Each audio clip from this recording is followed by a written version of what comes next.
Hi అండి, అందరికీ నమస్తే. రత్న కిచెన్. ఇప్పుడు అరటికాయ పులుసు కర్రీ చూద్దాము. ఉల్లిపాయలు, పచ్చిమిర్చి, చింతపండు, అరటికాయ ముక్కలు. స్టవ్ వెలిగించుకుని మూకుడు పెట్టుకుని వేడెక్కిన తర్వాత కొంచెం ఆయిల్ పోసుకుందాం. ఇలా ఆయిల్ పోసుకున్న తర్వాత దీంట్లో కొద్దిగా సాజీరా వేసుకుందాం. ఎంతో రుచికరమైన అరటికాయ పులుసు. ఎవరైనా ఈజీగా చేసుకునే కర్రీ, బ్యాచిలర్స్ కూడా చాలా ఈజీగా చేసుకునే కర్రీ. ఇప్పుడు కొంచెం సాజీరా వేసుకున్నాం కదా,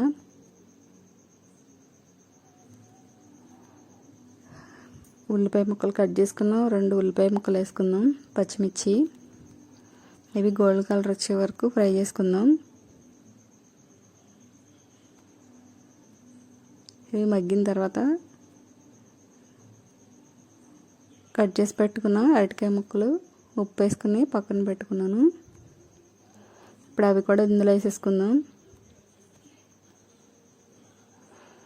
ఇలా మగ్గనిచ్చిన తర్వాత దీంట్లోనే 2 టమాటాలు కట్ చేసుకుని పెట్టుకున్నవి కూడా వేసేసుకోవాలి.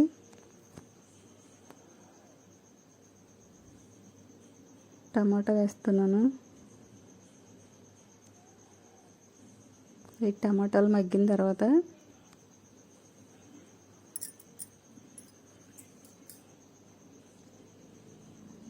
అల్లం వెల్లుల్లిపాయ పేస్ట్ ఏమీ వేయట్లేదు, న్యాచురల్గా వండుకుంటున్నాం. చాలా టేస్టీ, చాలా ఆరోగ్యకరం. గరం మసాలాలు అవి ఏమి వేయట్లేదు.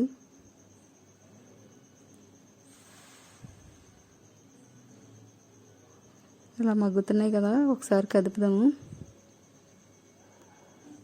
అలా కదుపుతూ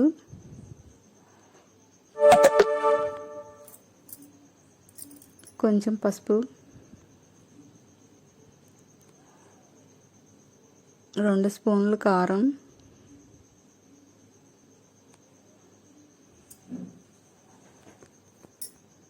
కొంచెం ఉప్పు కూడా వేసుకోవాలి. మగ్గిన తర్వాత నానబెట్టుకున్న చింతపండు పులుసు రసం తీసుకుని పెట్టుకుందాం. దీంట్లో చింతపండు పులుసు కూడా వేసేసుకోవాలి. ఇవన్నీ వేసుకున్న తర్వాత కొంచెం ఎగరనివ్వాలి, దగ్గర పడినివ్వాలి. పులుసు చిక్కబడేదాకా ఉడకనివ్వాలి. అయిపోయిందండి, చిక్కబడిపోయింది కదా. ఇప్పుడు వేడివేడి రైస్లో వడ్డించుకుని తిందాము. ఎంతో రుచికరమైన, ఆరోగ్యకరమైన అరటికాయ పులుసు రెడీ అయిపోయింది. ఇప్పుడు వేడివేడి రైస్లో వేసుకుని తిందాం. ఎంతో టేస్టీ అయిన అరటికాయ పులుసు. ఛానల్ లైక్ చేయండి, సబ్స్క్రైబ్ చేయండి. ఇప్పుడు టేస్ట్ చేద్దాం.